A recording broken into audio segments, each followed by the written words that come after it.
Hi, I'm Claudia Cruz and welcome to Patch Talk. This is the first program in collaboration with KMVT and Patch, which is a national network of hyperlocal online community news and information sites. And I'm here with my colleagues. I'm again Claudia and I'm the editor of Mountain View Patch, but I'm here with my colleague Anne. Hi, I'm Ann Ernst. I am the Cupertino Patch editor. And Lisa. Hi, I'm L.A. Chung. I am the Los Altos Patch editor. And we're here hoping to bring you a weekly program of the current news, information, calendar events, wellness tips, arts education, anything that pertains to Mountain View, Cupertino, and Los Altos. So with that, we'll get straight to the news. And I will, take the lead here. Yesterday, the Mountain View City Council started going through its proposed recommendations for the 2012-2013 budget. And one of the interesting things they found was that they actually did not spend enough of their water. So they had purchased all this water from the San Francisco Public Utilities Commission and did not use it all, but they still had to purchase the water. So now they have excess water and they still have to pay for it. So this water that, I think the irony is that in years of drought, you have to try to buy enough water that you need and not overspend, but still try to conserve, and now they have extra water. So can they resell it? They cannot, according to the agreements they have at the moment, they cannot resell the water. So they were trying to debate interesting ways of maybe just putting it in tanks, or figure out ways to use it. But right now, that's one of the things that they were discussing in City Council yesterday. And unfortunately, because of the increase from the San Francisco Public Utilities Commission of, I believe, 32% in water rates last year, I know the city is only charging residents 20% at the moment, but now the city is considering increasing the rates 8%. So it'll be a total of 28% of the city that residents will now have to pay for water from the city, who is a retailer. And the city council members continue to apologize for having to do so, but they're not making any money. They stress that they're not making any money off this. They're just trying to recover some of the costs that they pay, because they have, when the cost went up for them, they also had to now spend more money. So they're just passing the costs along to the consumers, unfortunately. In other Mountain View news, yesterday the Chamber of Commerce held its first ever social media conference at the Palo Alto Ashman Family Jewish Community Center. And about 150 people came by, small business owners, who began to learn how to better integrate social media, Twitter, Facebook, Google+, how to blog, and the importance of that to help them with their branding. The social media conference, the feedback that we've been receiving from the attendees has been extremely positive. They've been able to get some very practical tools that a lot of the businesses or even nonprofits can go back and implement. And one of the things for the Chamber is to be able to provide programs or events that are very relevant, they have a purpose, and bottom line has an impact for businesses. And we're very fortunate to be able to have the major social media players in our backyard: Google, Facebook, LinkedIn, Twitter, a lot of other companies right here. And I think it's really our responsibility as a chamber to reach out to these organizations and put together an event like the social media conference to ultimately benefit our chamber members and overall the community. New business in Los Altos, that coming out of the gate, their Facebook page promoted something that they put up on their Pinterest page.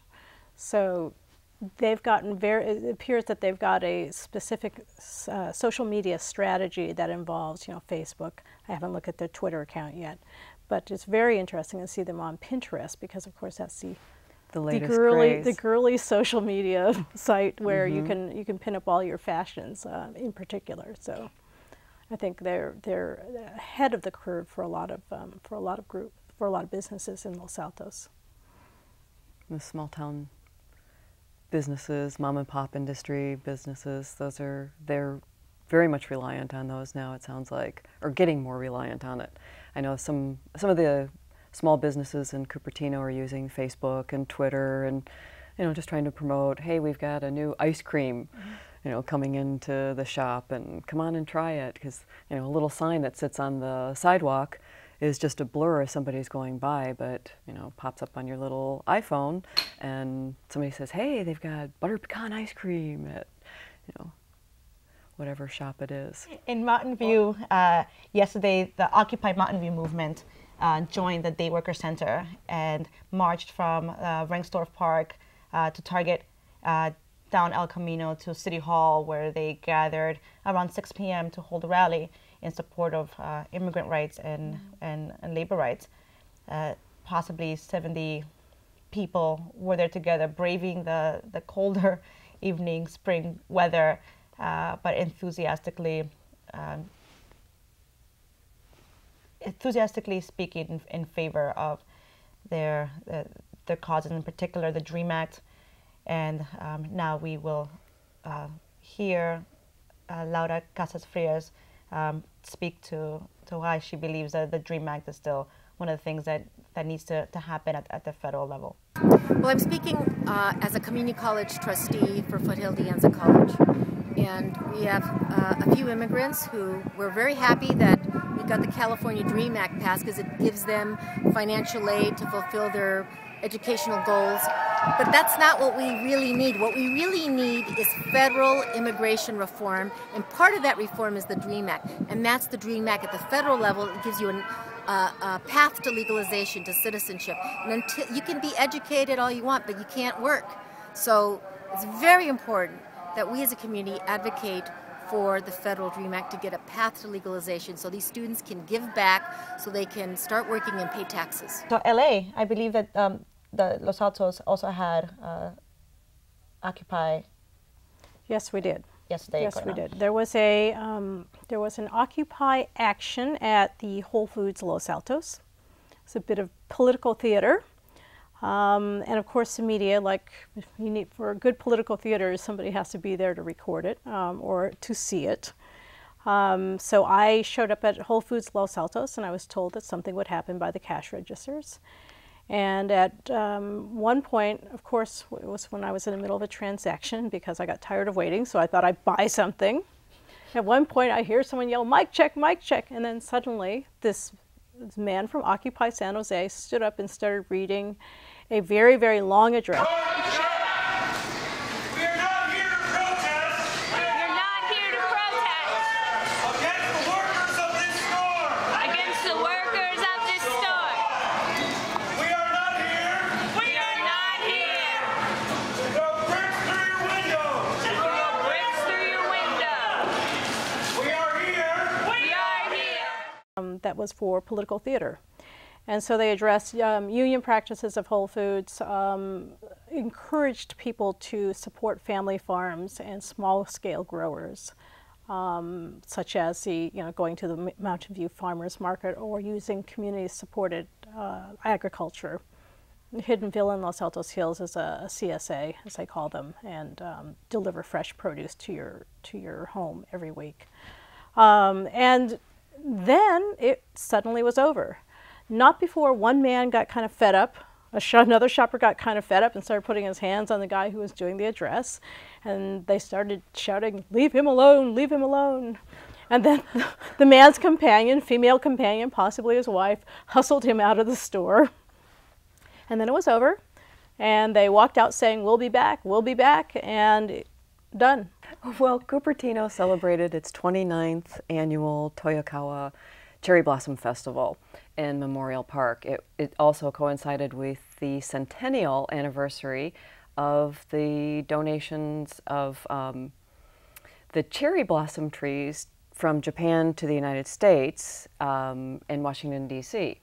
So as part of the ceremony in Memorial Park over the weekend, on April 28th and April 29th, Mayor Mark Santoro, the Toyokawa Sister City President Asif Kassar, and the Japanese Consul General from San Francisco, whose name is escaping me right now, they dug a little hole and planted a brand new, fresh, young cherry tree, and it's in honor of the Cherry Blossom Festival.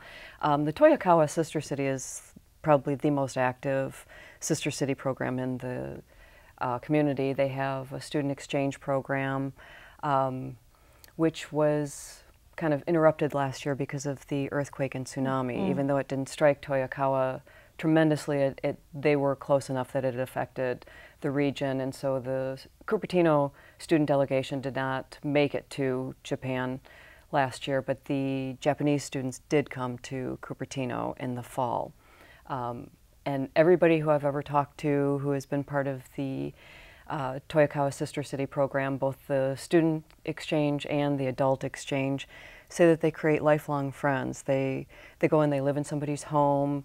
The family who they stay with takes them to like all the little nooks and crannies that they know about being residents of the community, and vice versa. People, you know, when they come to Cupertino, they take them to San Francisco, to Monterey, you know, anywhere that they want to go. So it's a nice program. It's nice to have more trees too. It's nice. I mean, now that it's springtime, the cherry blossoms are just an amazing sight. Stunning a couple weeks ago going by Memorial Park, and I could kick myself for not taking the photos. I was driving by and I thought, oh, I need to come back and take photos because they were just very great Instagram photos. Yeah, it would have been very pretty, but we do have a couple photos of it, but they weren't in their prime. You know, they don't last very long. So that's kind of what's been happening in Cupertino. Well, we just had our spring parade on Saturday, and it was very well attended. They usually expect, I haven't gotten final figures, but they expect 1,500 residents to watch the parade, and it looked like there was that many people. But it was a beautiful spring day, and Mayor Mike Kasperzak, the members of the city council all marched down along with the different city organizations, whether it's the library or Energy Mountain View, trying to promote. This year's theme was Rocket to the Future, so there was a lot of environmental themes, a lot of scientific themes and technology, and the Girl Scouts wore their helmets. They were wearing robots' heads that they, I guess, made with aluminum foil, and it was a very, very creative way to engage students in thinking about their future and engage with the community. And afterwards, everybody congregated at Pioneer Park for the usual just camaraderie and then celebrating another year here in Mountain View. Police department informs that burglaries are up 36% for the year, and it's a huge jump for any of our towns. However, they attribute the large increase to the fact that the 2011 numbers were abnormally low. That's what the police information officer, Liz Wiley, told Patch, that in 2011, the February home burglaries were only 3, and the usual average is 8. So when it jumps from 3 to 8, which I think was the number this year was 8 in February, it's 167% increase. So that's going to skew the overall numbers. So she doesn't see that there's a trend now, maybe of more home burglaries occurring, but she just believed that last year was an abnormally low year, and actually 2011 was Mountain View's lowest crime rate year to date. So it was, it's great to have good years, but it's also, I guess, it'll take people aback when it returns to normal, right? So you want to have great years all the time, but if you're following the numbers, if you're following the numbers, it looks like there's been a large jump, but now we're just heading back to normal. Mm-hmm. Have you had anything interesting in the crime front over in Los Altos? People are always concerned about burglaries. But actually, I think the thing that's taking up more time and more effort and more occupying a great deal of the attention, I think, on the part of Los Altos and people in Los Altos Hills, has to do with the Bullis Charter School issue.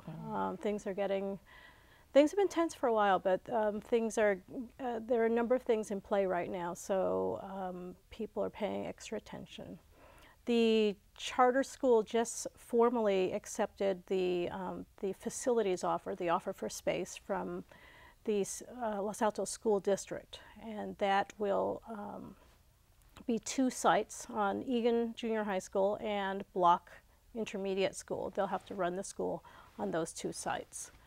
And they have formally accepted that, protesting that it is not what they wanted. It's not reasonably equivalent to other schools in the Los Altos School District. And after all, this is a public school. But I guess between the 2 school sites, it is a total of 11 acres. The acres are not one big block. Like it would be nice, like a nice school, simple campus. They are, they're pieces, and it's cut up a bit. But if you're trying to work around existing buildings and existing infrastructure, such as a track, which would be a big one, you do end up having to walk around big things like tracks and such to get to other spaces that are available to the school. And I think that's a big issue for the Bullis Charter School. Overall, there's 11 acres, but it's not like one simple tract. The other thing that's happening on the Bullis Charter School front is that its charter was renewed in October 2011. And then there was supposed to be a contract, a memorandum of understanding hammered out between the district, between the County Board of Education and the Bullis Charter School that will be in effect over the next 5 years of its charter renewal. And the board is meeting tonight in San Jose to discuss the proposed contract that they have been discussing, they've been negotiating for the past several months. There's a high degree of interest in that because, of course, the wider Los Altos School District parent community has been asking for more oversight from the County Board of Education, which gave the charter to the charter school. And so we're going to be live blogging it on Wednesday night, the May 2nd meeting, and we'll continue to cover the issue, live blogging when we need to, when there's no other television coverage, webcasting coverage of these meetings. People will find your live blog on Los Altos Patch? It will be on losaltos.patch.com. We'll have, Claudia with Mountain View Patch is going to join me, as will Rachel, our associate local editor. So we'll have photos. We'll probably do polls. We'll probably ask questions. We'll moderate the discussion. Can people find this also on Twitter and Facebook? I have asked people to use a hashtag SCCOE, which stands for Santa Clara County Office of Education, so that we can pull in that Twitter feed. I'm trying to think what else we have going on. The school board is also going to be discussing the timing is something that they've been calling the Los Altos Forum. This was a meeting that the community, the Los Altos parent community, had asked the County Board of Education to hold in the community of Los Altos to help demystify some of the charter school process, the oversight issues, to help give voice to everyone who felt they needed a voice with the County Board of Education. I think it's been an interesting thing to follow, and it's been an interesting dynamic because the County Board of Education in 2002, 2003 gave the charter to the Bullis Charter School. They are the chartering agency. And then since then has renewed it twice now. This is the most recent one. But a lot of the people in the community kind of feel like it just sort of floats over the top and they don't quite understand, well, what is it that you do in terms of oversight? Or do you just leave us to, fight among ourselves? Because essentially right now there's been a lot of sturm und drang over the facilities issue. And the Los Altos School District is now actively considering trying to find and build another campus so that the Bullis Charter School will have one contiguous site. There was polling done last week, and voters are going to have possibly will have a chance to vote on it, such a bond issue. It would be in the neighborhood of $100 million. But the board hasn't decided on that yet. So there's a lot of things in play right now. Really, quite a lot of things in And we've play. discussed this as well because Mountain View, about 25% of the school-age children in Mountain View attend the Los Altos School District. So I know there's a lot of interest of the Los Altos community, the Los Altans, to speak and have more dialogue with Mountain View and the Mountain View leadership and the Mountain View Wisman School District, just to figure out ways to, because again, there's a lot of students in Mountain View who about a quarter of the students in Mountain View could be impacted. Anything going on in the school front over in Cupertino? Been pretty quiet there. I've been kind of focusing on a couple of other things that are of interest to the people of Cupertino. There's very few traditionally American supermarkets in Cupertino, and one of them just closed. Lucky Supermarket on De Anza Boulevard. It was scheduled to close on April 28th, but when I went there on April 27th to check it out and see what was going on, it was already closed. And as customers were approaching the store, they were a little shocked by it. There are some people who are very concerned about where am I going to go buy my Skippy peanut butter and my Smucker's jam. I mean, there's lots of ethnic food stores there, lots of Chinese and Indian ethnic food groups, which everybody enjoys, but they still want to know where can I get my Rice Krispies and you know, the traditional American type of food products. But apparently one of the issues with the Lucky Supermarket on De Anza was it had trouble competing. It wasn't able to keep up with the other retailers around there. And I think the shoppers stopped coming in there because their shelves weren't always fully stocked. They were out of things. I talked to one customer who said she's lived in the area and shopped at that store since she knew it was Ralph's first, and then it became Lucky's, and then it was Albertson, and then it became Lucky again. So she knew, you know, the whole history of it, and she said she stopped going there because every time she went there for her Thanksgiving Day products, you know, you go for the traditional, I need, you know, the stuffing, I need the turkey, I need the gravy, I need the cranberry sauce. She says they'd run out days in advance of Thanksgiving, so I think that was kind of part of the issue. So people are a little concerned about where am I going to shop. I'm going to have to leave the city. There's really nothing else within the city limits, within the borders. Hello, Whole Foods?